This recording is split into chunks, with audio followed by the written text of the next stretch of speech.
नमस्ते जी।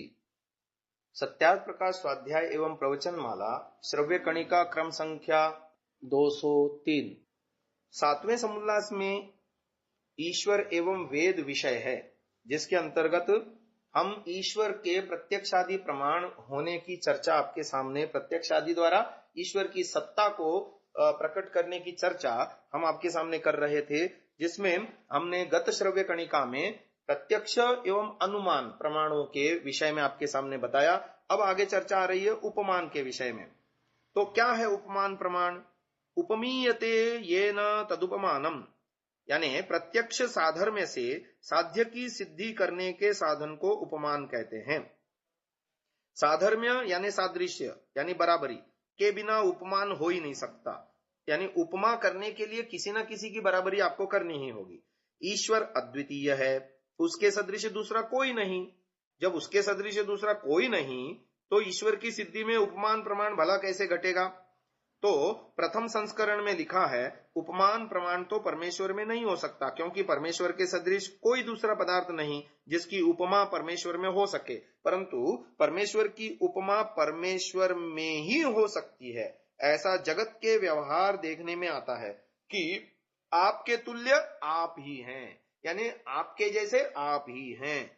वैसे हम लोग भी कह सकते हैं कि परमेश्वर के तुल्य परमेश्वर ही है और कोई नहीं, यानी वो अद्वितीय है।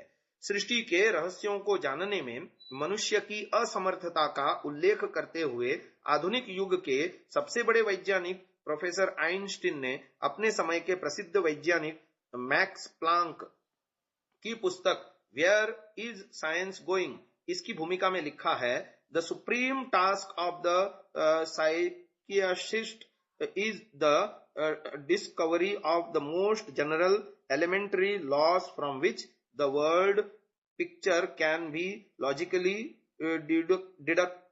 deducted, but there is no logical way to the discovery of these elementary laws. There is only the way of intuition. अर्थात भौतिक विज्ञानी का मुख्य कार्य उन मूलभूत सिद्धांतों की खोज करना है जिनसे सृष्टि रचना का तर्कशास्त्रीय ज्ञान प्राप्त हो सके, किंतु उन नियमों को जानने के लिए कोई तर्कशास्त्रीय उपाय नहीं है। अतः अंतः प्रेरणा यानी इंट्यूशन के द्वारा ही उन्हें जाना जा सकता है। भारत के मनीषियों ने यह ज्ञान अंतः प्रेरणा यानी आत्म साक्षात्कार के द्वारा ही जाना था। ईश्वर सिद्धि में महर्षि दयानंद ने यहाँ दूसरी युक्ति यह दी है कि ज्ञान आदि गुणों का प्रत्यक्ष होना मानव बुद्धि जड़ होने से किसी अन्य की प्रेरणा की अपेक्षा रखती है। मनुष्य को स्वतः ज्ञान प्राप्त नहीं होता। आरंभ में गुरु से ज्ञान प्राप्त हो जाए तो वह अपने अनुभव, चिंतन, संवेदन और बुद्धि के द्वारा उस ज्ञान का विकास कर सकता है। समाज शास्त्री भी इस बात को स्वीकार करते हैं कि मनुष्य जैसे भी हो, समाज यानी जो उसके माता पिता आदि भी जिसमें सम्मिलित हैं, उनसे ज्ञान ग्रहण करता है। यदि आज भी किसी मानव को समाज से पृथक कर दिया जाए, यानी मनुष्य समाज से पृथक कर दिया जाए, तो उसका व्यवहार पशुवत ही होगा। समय समय पर जो परीक्षण किए गए उनसे यही पता चलता है कि यदि किसी बालक को पैदा होते ही अपने माता पिता और मानव समाज से पृथक करके जंगल में पशुओं के बीच छोड़ दिया जाए तो वह पशुओं की भांति ही व्यवहार करेगा, वैसे ही चले फिरेगा और वैसे ही बोली बोलेगा। प्रकृति के सिवा उस मानव शिशु में और उन पशुओं में कोई अंतर नहीं होगा। जब यह निश्चय हो गया कि मनुष्य किसी के सिखाए बिना कुछ नहीं सीख सकता, तो प्रश्न उठता है कि पहली पीढ़ी के मानवों ने जीवन का व्यवहार किससे सीखा होगा? जिस प्रकार वर्तमान में हमने अपने माता पिता से ज्ञान प्राप्त किया है, वैसे ही हमारे माता पिता ने अपने माता पिता से और उन्होंने अपने माता पिता आदि से ज्ञान प्राप्त किया होगा। यह क्रम चलते चलते जब सृष्टि के आदि में अमैथुनी सृष्टि तक हम पहुंचेंगे, जहां पृथ्वी पर मानवों की सर्वप्रथम प्रादुर्भूत पीढ़ी होगी, तब निश्चय ही परमेश्वर के अतिरिक्त अन्य कोई शिक्षक हमें नहीं मिलता। अतः मनुष्य मात्र के कल्याणार्थ परमेश्वर द्वारा अमैथुनी सृष्टि में उत्पन्न मनुष्यों को नैमित्तिक ज्ञान का मिलना सर्वथा युक्ति युक्त है। उन मनुष्यों के द्वारा अपनी संतति अथवा शिष्यों में ज्ञान का आगे संक्रमण हुआ। वही क्रम अब तक चला आ रहा है। इसी प्रकार आज संसार में जितना भी ज्ञान है उन सबका आदि मूल परमेश्वर है। इसीलिए महर्षि पतंजलि योग दर्शन में लिखते हैं, सपूर्वेशाम अपि गुरुः कालेना नवच्छेदात्। यानी ईश्वर सभी गुरुओं का भी गुरु है, क्योंकि काल के द्वारा जिसका खंड नहीं होता, सदा बना रहता है। तो ईश्वरीय प्रेरणा, ईश्वर सिद्धि में तीसरी युक्ति है धर्म अधर्म में प्रवृत्ति निवृत्ति की प्रेरणा। जो आचरण किया जा रहा है वह अच्छा है या बुरा, कर्तव्य है या अकर्तव्य, ऐसे विवेचनापूर्ण तथ्य का स्पष्ट होना प्रेरणा का स्वरूप कहा जा सकता है। प्रत्येक मनुष्य यह अनुभव करता है कि उसके भीतर कोई ऐसा मार्गदर्शक बैठा है जो भले बुरे का उसे ज्ञान कराता है प्रेरणा द्वारा। यह मार्गदर्शक हृदयस्थ परमात्मा है। एष प्रजापतिर यद ब्रह्म, ये बृहदारण्यक उपनिषद की सूक्ति है। यह दूसरी बात है कि हम अपने मार्गदर्शक के संकेत को समझें या न समझें, और समझकर भी उसे माने या न माने, ये तो हमारी स्वतंत्रता पर निर्भर करता है। परंतु घड़ी तो टिक टिक करती रहती है। यह हो सकता है कि उसके आसपास शोर होने पर वह हमें सुनाई ही न दे। तब भी यदि पास आकर और कान लगाकर सुनने का प्रयत्न किया जाए तो वह टिक टिक सुनाई दे जाती है।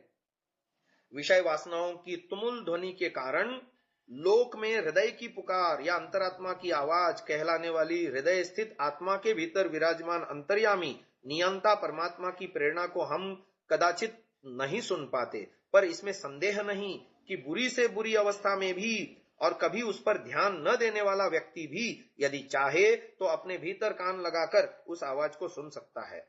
बड़े से बड़े पापी के मन में भी दुष्कर्म करते समय भय, शंका, लज्जा का अनुभव हुए बिना नहीं रहता। डॉक्टर राधा कृष्णन ने इस संदर्भ में कहा है, the Sinner in the lowest depth of degradation has the light in him which he cannot put out through though he may try to stifle it and turn away from it.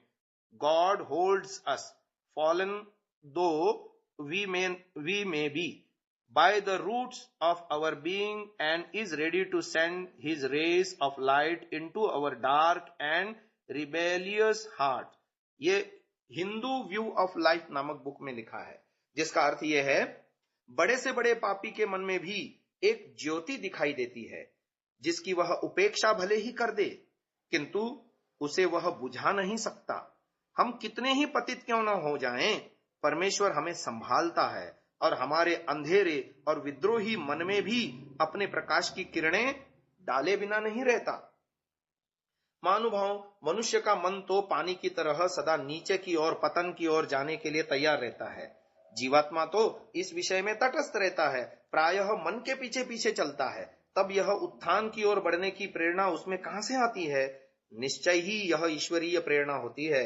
परम दार्शनिक, वैयाकरण, साहित्यकार तथा योगी भर्तृहरि ने ईश्वर सिद्धि में जिसे अकाट्य प्रमाण माना वह है स्वानुभूत्येक मानाय, अर्थात ईश्वर की सत्ता का एकमात्र प्रमाण अपनी अनुभूति है। यही अनुभूति महापुरुषों को विपरीत परिस्थितियों का सामना करने की शक्ति प्रदान करता है। धर्म अधर्म को परखने की इस कसौटी का प्रयोग अपने समय में हिंदी के सर्वाधिक लोकप्रिय उपन्यासकार देवकी नंदन खत्री ने अपने उपन्यास काजर की कोठरी में एक संवाद के माध्यम से इस प्रकार किया। सरला कहती है, अगर मैं कोई शास्त्र नहीं भी पढ़ी तो भी शास्त्र के असल मर्म को अपनी माता की कृपा से अच्छी तरह समझती हूं। उसने मुझे एक ऐसा लटका बता दिया है जिससे धर्मशास्त्र का रहस्य मालूम हो गया। उसने मुझे कहा कि बेटी, जो बात चित्त को बुरी मालूम हो या जिस बात के ध्यान से दिल में जरा भी झटका हो अथवा जिस बात को लज्जा का कुछ भी संबंध हो, अर्थात जिसके कहने में लज्जित होना पड़े, उसके विषय में समझ रखो कि शास्त्र में कहीं न कहीं उसकी मनाही जरूर लिखी होगी। महानुभावों, परमात्मा की सिद्धि में एक अतिरिक्त हेतु है कर्मफल भोग। पूर्वकृत कर्मों के अनुसार सुख दुख का भोग प्रत्यक्ष है। जड़ होने से कर्मफल स्वयं फल नहीं दे सकते। कर्म तो यह भी नहीं पहचानते कि हम किसके कर्म हैं।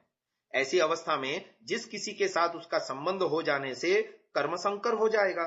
फलतः अन्य के कर्म अन्य को भोगने पड़ेंगे। अराजकता की ऐसी स्थिति में कृत हानि यानी करने वाले को फल न मिलना और अकृताभ्यागम यानी न करने वाले को फल मिलना, ये सारे दोष प्राप्त होंगे। अल्पज्ञ होने से जीव अपने कर्मों को यथावत जान ही नहीं सकता सारे, और अल्प शक्ति होने के कारण अनंत जीवों के अनंत कर्मों का लेखा जोखा रखकर तदनुसार फल की व्यवस्था करना भी उसके शक्ति से बाहर है। कर्म करने वाले जीव का इतना सामर्थ्य भी नहीं कि वह उन सब साधनों तथा सामग्री को जुटा सके जो फल उपभोग के लिए अपेक्षित है। सृष्टि रचना का प्रयोजन पूर्व जन्मों के कर्मों के फल उपभोग के लिए समुचित भूमि तैयार करना होता है, जिसका विस्तार प्रत्येक व्यक्ति के लिए पीछे की ओर अनेक जन्मों तथा विभिन्न योनियों तक जाता है। चेतना रहित प्रकृति न तो प्रकृति की अपनी व्याख्या है, न जगत का विषयनिष्ठ पक्ष, और न कर्म के विधान की क्रिया।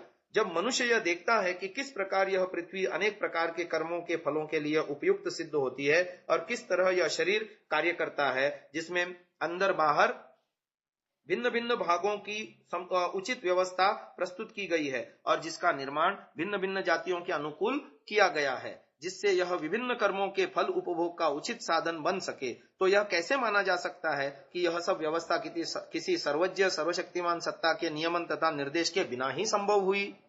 आज की इस चर्चा को यही विराम देते हैं, आगे की चर्चा कल करेंगे। ओम।